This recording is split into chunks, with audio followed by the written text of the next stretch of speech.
नमस्कार दोस्तों, आपका स्वागत है हमारे चैनल में। दोस्तों, आज आपने देखा होगा कि बहुत से लोगों को अपने रुपए का या फिर अपने ज्ञान का अहंकार हो जाता है, लेकिन दोस्तों उस मालिक ने जो कुछ भी हमें दिया है उसका हमें कभी अहंकार नहीं करना चाहिए, नहीं तो इससे हमें बहुत नुकसान होता है। तो चलिए दोस्तों, एक अहंकारी राजा की कहानी सुनाने जा रहा हूँ, जिसको सुनने के बाद आपकी सोच में भी बदलाव होना तय है। तो चलिए दोस्तों, इससे पहले कि आप कहानी में खो जाए, प्लीज हमारे चैनल को सब्सक्राइब कर ले। दोस्तों, एक राजा था, उसको अपने पर आप पर बड़ा अभिमान था। उसको लगता था कि वो सब जानता है, उसमें बहुत ज्ञान है। राज्य में उसके मंत्री और दूसरे सभापति उसकी चापलूसी करते थे। राजा ने कई ज्ञानियों से ज्ञान ले लिया था। अब उसे लगने लगा कि इस पृथ्वी पर ऐसा कुछ भी नहीं है जो वो नहीं जानता है। इस अभिमान से भरे उस राजा ने एक दिन अपने राज्य में यह घोषणा करवाई कि जो भी राजा के सामने 3 ऐसी बात लेकर आएगा जो राजा नहीं जानते हैं, तो राजा उसे अपना आधा राज्य दे देंगे। लेकिन ध्यान रहे, अगर वो राजा के सामने आकर ऐसा करने में असमर्थ होता है तो राजा उसे दंड स्वरूप मृत्युदंड देंगे। राजा की ऐसी घोषणा के बाद कई लोगों सोचा जरूर, लेकिन वो राजा के सामने नहीं जा पाए, क्योंकि उन्हें भय था कि राजा को सब पता है, इसलिए वो वहां जाकर अपनी जान गंवाना नहीं चाहते थे। कई दिनों बाद एक बुद्धिमान और चतुर युवक को राजा के इस संदेश का पता चला। युवक का नाम सरस था। वो नगर के बाहर रहता था। वो राजा की सभा में पहुंचा। राजा की सभा में मंत्री के साथ नगर के प्रतिष्ठित लोग भी थे, ताकि राजा का निर्णय सभी को पता चले। साथ ही राजा कुछ गलत नहीं करता, ऐसा नगर वासियों को ज्ञात हो। सब सोच रहे थे कि यह मूर्ख राजा की सभा मरने को आ गया। राजा भी उसे देखकर खुश हुआ। राजा ने उससे पूछा, अच्छा क्या नाम है तुम्हारा? युवक बोला, सरस। राजा बोला कि अच्छा, तो तुम ऐसा कुछ जानते हो जो मैं नहीं जानता? युवक बोला, हाँ महाराज, मैं ऐसा बहुत जानता हूँ जो आप नहीं जानते। राजा को यह बात सुनकर थोड़ी सी ठेस लगी। राजा बोला, पता है, अगर नहीं बता पाए तो दंड क्या है? सरस बोला, हाँ मुझे पता है। राजा बोला, तो बताओ फिर, मैं क्या नहीं जानता? सरस बोला कि मैं आपको 3 बातें तो बता दूंगा, लेकिन बताने के पहले मेरी एक शर्त है। अगर आप वो मानेंगे तो ही मैं शुरुआत करूंगा। राजा ने पूछा, कैसी शर्त बताओ? युवक बोला, मैं 3 दिन में वो 3 बातें बताऊंगा। एक दिन मैं एक। राजा ने सभा में बैठे मंत्री गण की तरफ देखा, फिर उस युवक की शर्त को मान लिया। युवक ने पहली बात बताई। युवक बोला, हे राजन, आपके ज्ञान की ख्याति पूरे राज्य में, लेकिन आप शायद यह नहीं जानते कि आपके राज्य में कितने नगरवासी हैं, जनगणना कितनी है?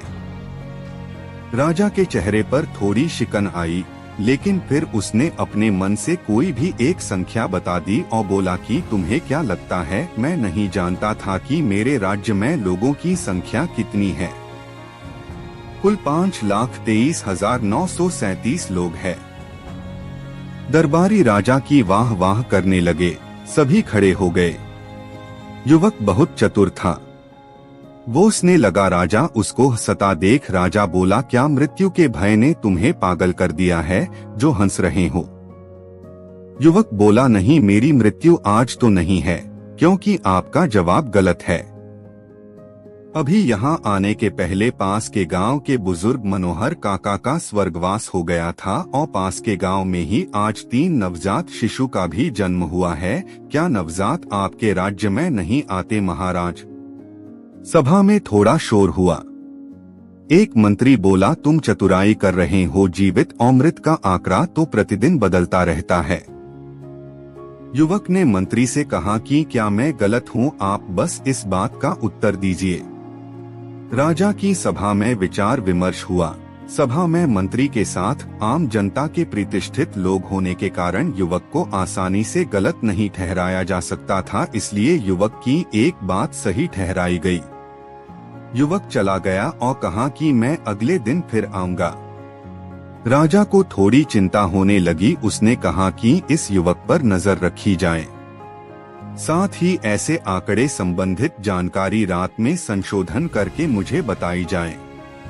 अगले दिन फिर युवक सभा में आया। उसके चेहरे पर आत्मविश्वास देखकर राजा को थोड़ी घबराहट हुई कि अब यह क्या पूछेगा। युवक खड़ा हुआ और मुस्कुराते हुए बोला, हे राजन, आपने सभी प्रकार का ज्ञान अर्जित किया है, मैं जानता हूँ, लेकिन कभी कभी मनुष्य दूर का देखने में अपनी पास की वस्तुओं का महत्व नहीं जान पाता। राजा बोला, बताओ भी, मैं क्या नहीं जानता। युवक बोला, आप इस विशाल राज सिंहासन पर विराजमान हैं। क्या आप जानते हैं इस सिंहासन को किसने बनवाया था? राजा बोला, हाँ, यह हमारे दादाजी ने बनवाया था, फिर इस पर हमारे पिताजी बैठे और उनके बाद हम और हमारे बाद हमारा उत्तराधिकारी। यह तो हमें पता है। सभा में बैठे मंत्री सभी प्रसन्न हो गए। युवक बोला, मुझे पता है, यह आपको पता है, लेकिन मैं आपको जो बताना चाहता हूँ वो आपको नहीं पता। इस सिंहासन के 4 पैर ना होकर 5 पैर क्यों है? बीच में एक मोटा पैर क्यों रखा गया है? राजा बोला, यह मजबूती प्रदान करने के लिए होगा। युवक बोला, होगा या है?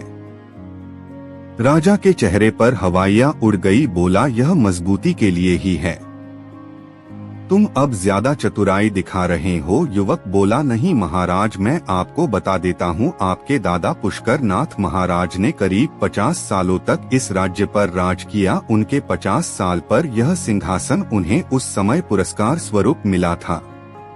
यह 5 पैर उनके मजबूत 50 साल के लिए थे, हर एक पैर 10 साल के लिए।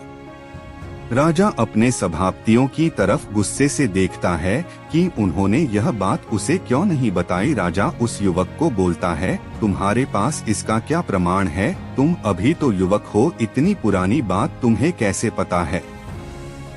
वो युवक बोला, इस प्रश्न का उत्तर आपको मेरी तीसरी बात में पता चल जाएगा, जो आप नहीं जानते।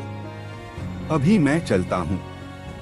राजा अपने मंत्रियों से बोलता है, आज रात्रि में मुझे इस युवक की पूरी जानकारी चाहिए। कल किसी भी कीमत पर यह ऐसा कुछ नहीं बताए जो मुझे ज्ञात ना हो। मैं अपना आधा राज्य नहीं खो सकता। अगले दिन वो युवक फिर राजसभा में आता है। राजा उसको देखकर बोलता है, आओ, मुझे पता चल गया कि तुम कल सच बोल रहे थे, क्योंकि यह सिंहासन तुम्हारे दादा ने बनाया था और मेरे दादा को दिया था, इसलिए तुम यह जानते थे। लेकिन अब तुम्हारे पास ऐसा कुछ नहीं जो मैं नहीं जानता। तुम्हें अब दंड मिलना तय है, क्योंकि हम राजा अपने कहे वचन को नहीं टाल सकते, इसलिए तुम्हें दंड तो मिलकर ही रहेगा। युवक मुस्कुराते हुए बोला कि आपके मुंह से यह बात अच्छी नहीं लगती महाराज, क्योंकि आप उसी परिवार से जो अपने वचन से मुकर जाते हैं। राजसभा में शोर मच गया। राजा गुस्से से चिल्लाकर बोला, तुम्हारी इतनी हिम्मत, तुम हमारे परिवार के लिए ऐसे शब्द का प्रयोग कर रहे हो? कौन सी बात से मुकरा हमारा परिवार? युवक बोला, अच्छा, आपको नहीं पता, मुझे लगा कि आपने सब पता लगा लिया, तो शायद वो भी पता लगा लिया होगा। राजा बोला, क्या? युवक बोला, जब मेरे दादाजी यह पुरस्कार आपके दादा को दिया था, तब उन्होंने प्रसन्न होकर उन्हें 200 एकड़ जमीन और 500 सोने की मुद्रा भेंट देने की घोषणा की थी, लेकिन उसके कुछ दिन बाद ही आपके दादाजी का स्वर्गवास हो गया था। तब मेरे दादाजी ने कहा था कि जो भी महाराज होगा वो हमारी भेंट आज नहीं तो कल हम तक ले आएगा। तब से हम अभी तक प्रतीक्षा कर रहे हैं। प्रतीक्षा में पहले मेरे दादाजी गए, फिर मेरे पिता।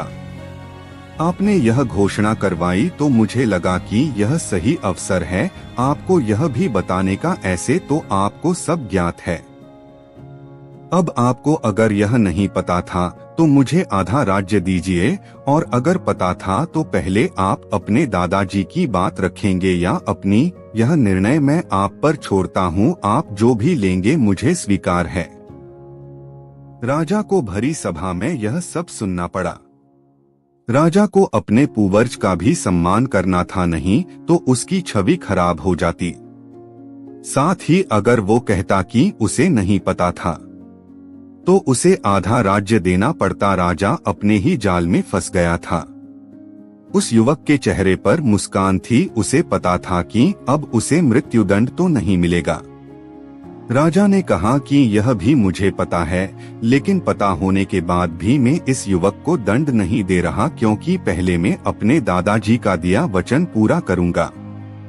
इसलिए आज तुम्हें दंड नहीं बल्कि मेरे दादाजी का दिया हुआ पुरस्कार मिलेगा।